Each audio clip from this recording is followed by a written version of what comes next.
प्यारे बच्चों, सुधी हिंदी क्लासेस में आप सभी का हार्दिक स्वागत है। आज कबीरदास की पदावली का अर्थ हम देखेंगे। यदि आप चैनल पर पहली बार आए हैं तो चैनल को सब्सक्राइब अवश्य करें और ज़्यादा से ज़्यादा अपने दोस्तों को शेयर करें। वीडियो अच्छा लगे तो लाइक भी करें। पहला पद है जो ये गेय पद है। बहुत दिनन थे मैं प्रीतम पाए, भाग बड़े घरी बैठे आए। मंगल चार माही मन राख्यो, राम रसायन रसना चाख्यो। मंदिर माही भया उजियारा, ले सुती अपना पीव पियारा।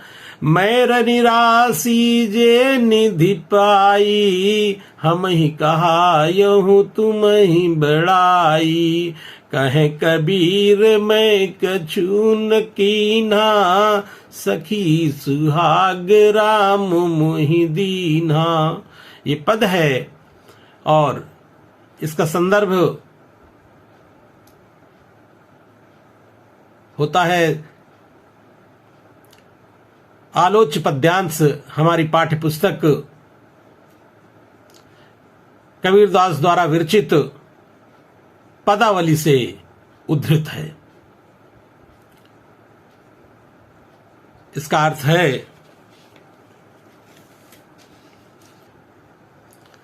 कबीरदास जी कहते हैं कि जीवात्मा बहुत दिनों के बाद अपने प्रीतम परमात्मा को प्राप्त कर पाई है। बहुत दिनन थे मैं प्रीतम पाए। कबीरदास जी कहते हैं अपनी जीवात्मा के बारे में और परमात्मा का जब मिलन होता है उसके बारे में कहते हैं कि जीवात्मा बहुत दिनों के बाद अपने प्रीतम परमात्मा को प्राप्त कर पाई है। भाग बड़े घर बैठे आए। मैं बहुत भाग्यशाली हूं कि मेरे प्रीतम घर बैठे ही मेरे पास आ गए हैं। अगला है मंगल चार माही मन राख्यो, राम रसायन रसना चाख्यो।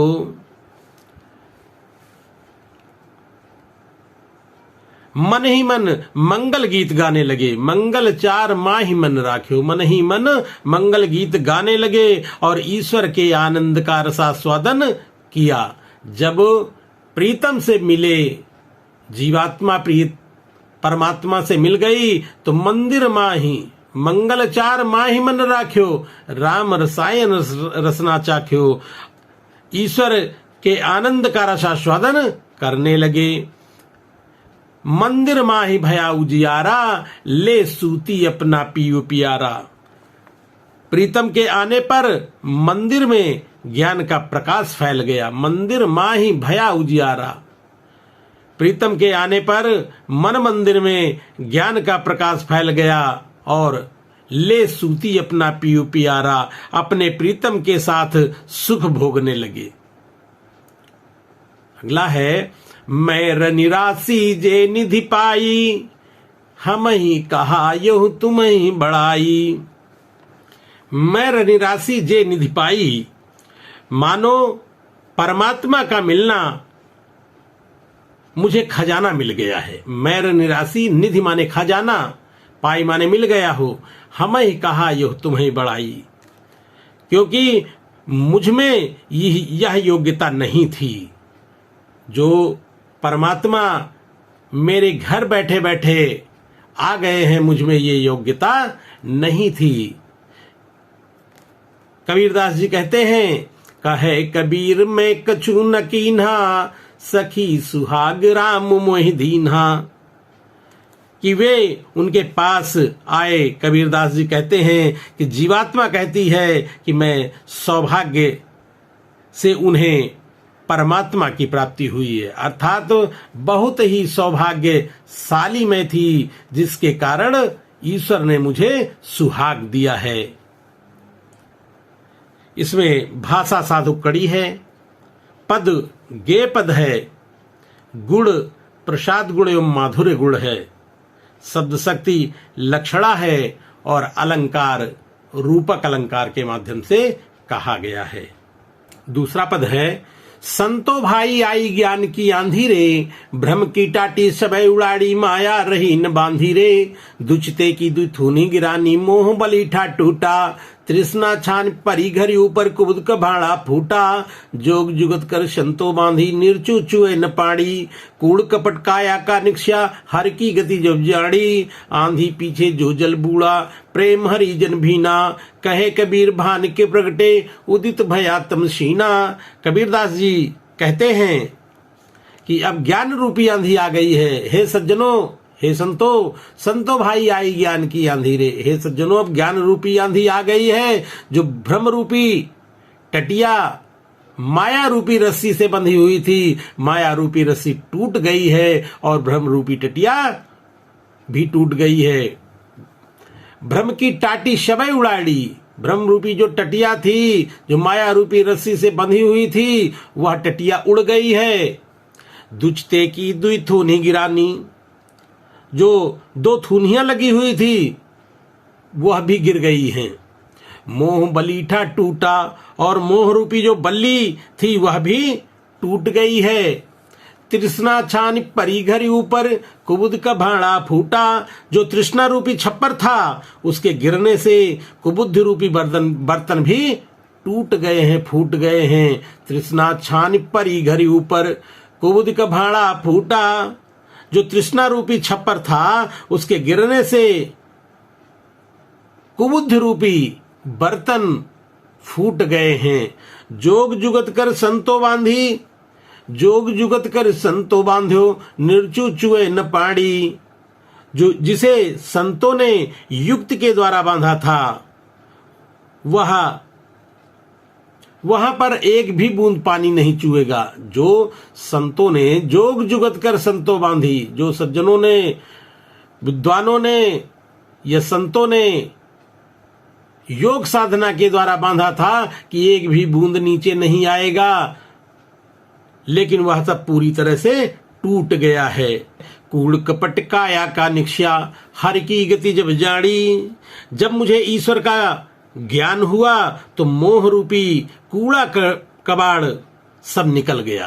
कूड़ कपट काया का निक्षा, शरीर से जो कूड़ा कबाड़ था वो जब ईश्वर का ज्ञान हुआ वो सब वह निकल गया। किस प्रकार निकला? जैसे आंधी पीछे जो जल बूढ़ा प्रेम हरिजन भीना, जैसे आंधी के बाद प्रभु की भक्ति रूपी जल की वर्षा हुई, प्रेम रूपी वर्षा से अंग अंग भीग गया। आंधी पीछे जो जल बूढ़ा प्रेम हरिजन भीना, आंधी के बाद जैसे प्रभु भक्ति रूपी जल की वर्षा हुई जिससे प्रेम रूपी वर्षा से अंग अंग भीग गया। कबीरदास जी कहते हैं, कहे कबीर भान के प्रगटे। कबीरदास जी कहते हैं कि ज्ञान रूपी सूर्य का उदय हुआ। भान माने सूर्य। ज्ञान रूपी भान का जब उदय हुआ, उदित भयातम सीना, तब अज्ञान रूपी अंधकार समाप्त हो गया। कबीरदास ने कहा है कि जब सूर्य का उदय हुआ तो अज्ञानता रूपी अंधकार नष्ट हो गया।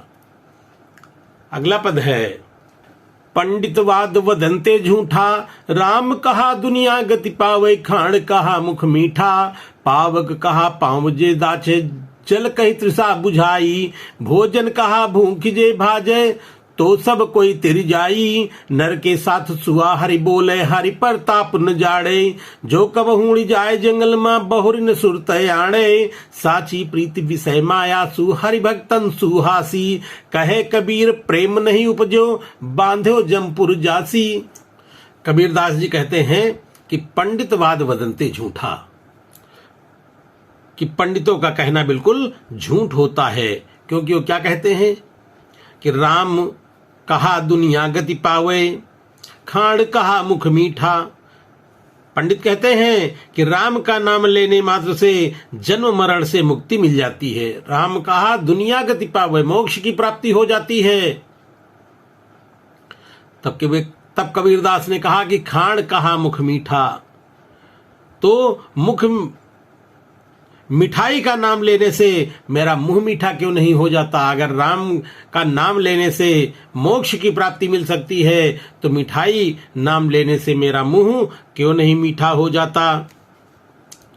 फिर आगे बताया कि पावक कहा पाँव जे दाछे, आग का नाम लेने से पैर क्यों नहीं जलने लगते? जल कही तृषा बुझाई, और पानी का नाम लेने मात्र से प्यास क्यों नहीं बुझ जाती? अगर राम का नाम लेने से मोक्ष की प्राप्ति होती है तो ये सब नाम लेने से क्यों नहीं ये स्थिति नहीं होती?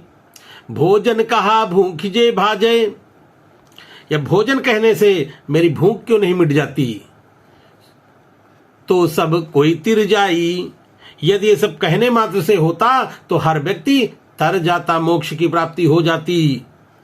फिर कबीरदास ने कहा कि नर के साथ सुआ हरि बोले, मनुष्य के साथ तोता भी राम राम पढ़ने लगता है। पट्टे पढ़ो सीताराम लोग कहते हैं और वह भी सीताराम सीताराम करने लगता है, लेकिन सीताराम के प्रताप को नहीं जानता। हरि प्रताप न जाने, वह ईश्वर के प्रताप को नहीं जानता है।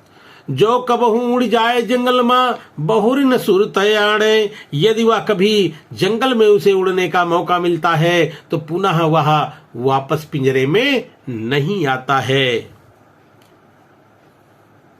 जो कबहू उड़ जाए जंगल में बहुर न सुर तयाड़े,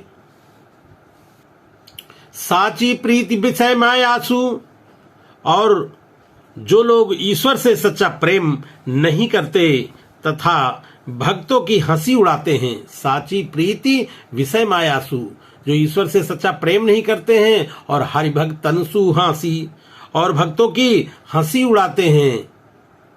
कहे कबीर प्रेम नहीं उपजो, कबीरदास जी कहते हैं कि उन्हें यमलोक जाना पड़ता है और बांधे हो जमपुर जासी, और कष्टों को भोगना पड़ता है। वही लोग यमलोक जाते हैं और कष्ट भोगते हैं जो ईश्वर का भजन नहीं करते और भक्तों का उपहास करते हैं।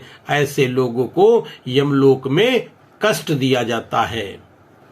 अगला पद है, हम न मरे मरी हैं संसारा, हमको मिल्या जियावन हारा, हम न मरे मरी हैं मन माना, तेई मुए जिन राम न जाना। साकत मरे संत जन जीवे, भर भर राम रसावन पीवे।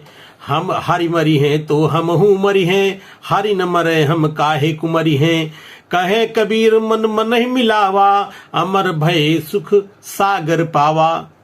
कबीरदास जी कहते हैं कि मैं ईश्वर को मैंने जान लिया है, हम न मरे मरी हैं संसारा, मैंने ईश्वर को जान लिया है इसलिए मेरी मृत्यु नहीं होगी, क्योंकि मुझे जिलाने वाली औषधि मिल गई है। हमको मिला जियावन हारा, हमको जिलाने वाली औषधि मिल गई है। अब न मरे मरने मन माना, अब मैं नहीं मरूंगा, क्योंकि मरते हुए लोग हैं जो ईश्वर को नहीं जानते हैं। अब न मरे मरने मन माना, तेई मुए जिन राम न जाना, जो ईश्वर को नहीं जानते हैं वही लोग मरते हैं और अब मेरी मृत्यु नहीं होगी। साकत मरे संत जन जीवे, जिनमें शक्ति के जो उपासक होते हैं वही मरेंगे और सज्जन लोग जो संत लोग हैं, साकत मरे, जो शक्ति के उपासक हैं वही मरेंगे। संत जन ईश्वर के जो उपासक हैं वे जीवित रहेंगे। संत जन जीवे, और जो सज्जन लोग हैं ये संत जन हैं जो ईश्वर के उपासक हैं वे जीवित रहेंगे। भरी भरी राम रसावन पीवे, क्योंकि मैं राम भक्ति रूपी औषधि का पान कर लिया हूँ। मैंने राम भक्ति रूपी औषधि का मैंने पान कर लिया है। तो हरि मरी हैं तो हम हूँ मरी हैं। यदि ईश्वर की मृत्यु होगी तभी मेरी मृत्यु हो सकती है, और अगर ईश्वर नहीं मरेंगे तो हमारी भी मृत्यु नहीं होगी। हरि मरी हैं तो हम हूँ मरी हैं, हरि न मरे हम काहे को मरी हैं। अगर ईश्वर नहीं मरेंगे, उनकी मृत्यु नहीं होगी तो मेरी भी मृत्यु नहीं होगी। कबीरदास जी कहते हैं, कहे कबीर मन मन ही मिलावा। कबीरदास जी कहते हैं कि मैंने अपने मन को ईश्वर से मिला दिया है इसलिए मैं अमर हो गया हूँ। कहें कबीर मन मन ही मिलावा, मैंने अपने मन को ईश्वर के मन में मिला दिया है और मैं अमर हो गया हूँ। अमर माने जिसकी कभी मृत्यु नहीं होती है उसे अमर कहा जाता है। अमर भय, मैं तो अमर हो गया हूँ। और मुझे परम सुख मिल गया है। अमर भय सुख सागर पावा, और मुझे परम सुख मिल गया है। कबीरदास ने कहा है कि अब मेरी मृत्यु नहीं होगी। अंतिम पद्यांश है, काहेरी नलिनी तू कुमिलानी, तेरे ही नाली सरोवर पानी, जल में उत्पत जल में बास, जल में नलिनी तोर निवास, ना तली तपत न ऊपर आगी, तोर हे तु कहु का सनी लागी, कहे कबीर जे उदिक समान, ते नहीं मुए हमारी जान। कबीरदास जी कहते हैं कि काहेरी नलिनी तू कुम्हलानी, हे कमलिनी तू क्यों कुम्हला गई है, तेरे ही नाली सरोवर पानी, तुम्हारे तो कंठ तक पानी ही पानी है, तेरे ही नाली सरोवर पानी, हे कमलिनी तुम्हारे कंठ तक तो पानी ही पानी है, फिर तुम्हारे मुरझाने का क्या कारण है।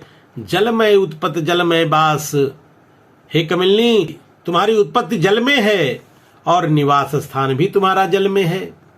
जलमय नलिनी तोर निवास, फिर भी मुरझाने का कारण क्या है। न नीचे जलता है न तली तपति, न नीचे कुछ जल रहा है, न ऊपर आग, न ऊपर आग है, आग बरस रही है। तोर हेतु कहु कासन लाग, मुझे लगता है कि हे कमलिनी जल के अतिरिक्त और किसी से प्रेम हो गया है, इसलिए वह मुरझा रही है। क्या कारण है मुरझाने का। जीवात्मा को परमात्मा से उत्पन्न होती है, जीवात्मा जो है परमात्मा से उत्पन्न होती है और मृत्यु के बाद पुनः उसी परमात्मा में मिल जाती है। जब तक परमात्मा से प्रेम होता है तब तक वह आनंद में रहती है, लेकिन जब सांसारिक विषय वासनाओं में मोह हो जाता है तब दुख होता है। जिसको आत्मा परमात्मा में समाई रहती है वे कभी नहीं मरते। कहें कबीर जे उदिक समान, कबीरदास जी कहते हैं जो इस प्रकार उत्पन्न होते हैं, ते नहीं मुए हमारी जान, ऐसे लोग कभी नष्ट नहीं होते। हे कमलिनी तुम्हारे मुरझाने का क्या कारण है, ऐसा कबीरदास जी पूछते हैं। धन्यवाद।